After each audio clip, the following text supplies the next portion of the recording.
Please welcome back sa aking channel. This is Chris Allen at ngayong araw papanoorin natin yung official trailer ng isa na namang bagong serye ng ABS-CBN studio. Ito yung It's Okay Not to Be Okay. So ito yung Philippine adaptation ng isang popular na Korean drama series with the same title at starring by Ann Curtis, Joshua Garcia sa Carlo Aquino. So hindi ko na ito patatagalin pa, papanoorin natin itong video. Hindi na ibibigay itong reaction on the said trailer. So let's go!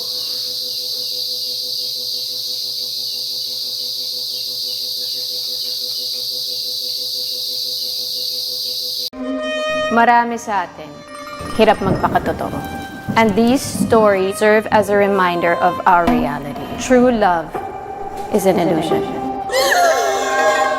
Gising ka na, malilate si Matmat, tsaka si Patpat. Happy day! Happy day! Hello everyone! Meron tayong book signing. Mia, kailangan mo magpalit ng damit kasi baka matakot sa'yo yung mga bata. Mukha ka kasing mangkukulam. I wanna be pretty witch. Hey Book Lovies! Andito tayo ngayon sa book launch ng favorite girl natin. Mia Hernandez. Kamusta ka na? Yung drawing. Pinapaganda mo na naman ang drawing ng libro ni Mia. O, sino ng paborito mo? Ako o si Mia? Manong?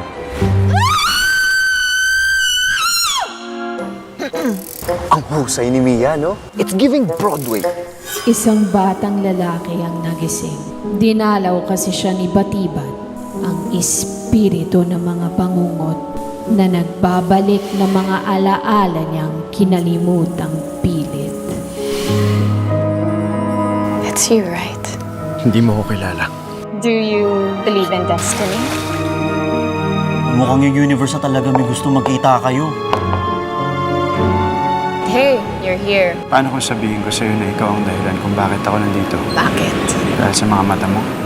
Pareha siya dun sa taong nakilala ko noon. Miss Mia, may gusto po kayo? Yes. Siya. He's going to be mine. Pabalik na ulit siya.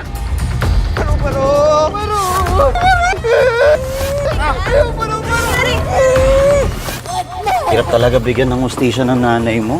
Kung si Manong Matmat lang yung nag-iisang witness. Natay daw ng paru-paro. Alam kong may mali.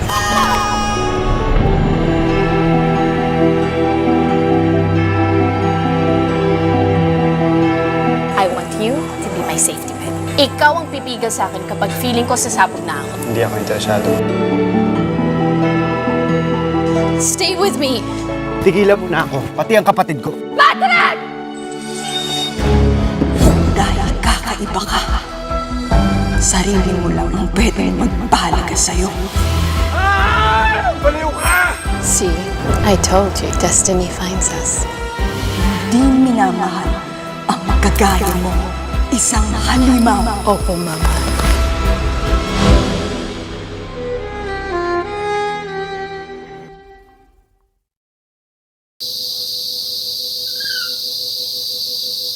Okay, today wala pa na natin yung official trailer ng It's Okay Not to Be Okay. So, pinakabagong series ng ABS-CBN na isang adaptation ng isang popular na K-drama na ipapalabas this month. So, honestly, wala akong idea ito sa original series, yung produce ng isang Korean TV, di ba? So, wala akong idea. That's why, nung pinanood ko yung trailer, medyo na-surprise ako, na-intrigue ako. And it seems that it looks good, di ba? Kasi nga parang bago sa paningin, parang it's a combination of parang may psychodrama, thriller, and horror, something like that. So, yun. The acting was superb, and Carlo, Joshua, and Chong T was, they are really great to sa performance nila. So, abangan natin to na may bulabas, makita natin kung ano yung magiging storyline ng series because tulad na sinabi ko, I was really intrigued with the series. So, hindi ko alam.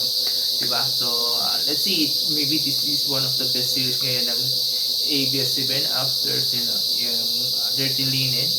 Diba? So, yun. So, tingnan natin. Abangan natin yan sa ako na ipapos na sa TV.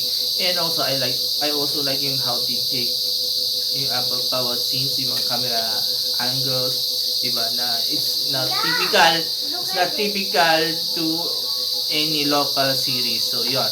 So, that's all. Thank you very much. Have a nice day and bye-bye.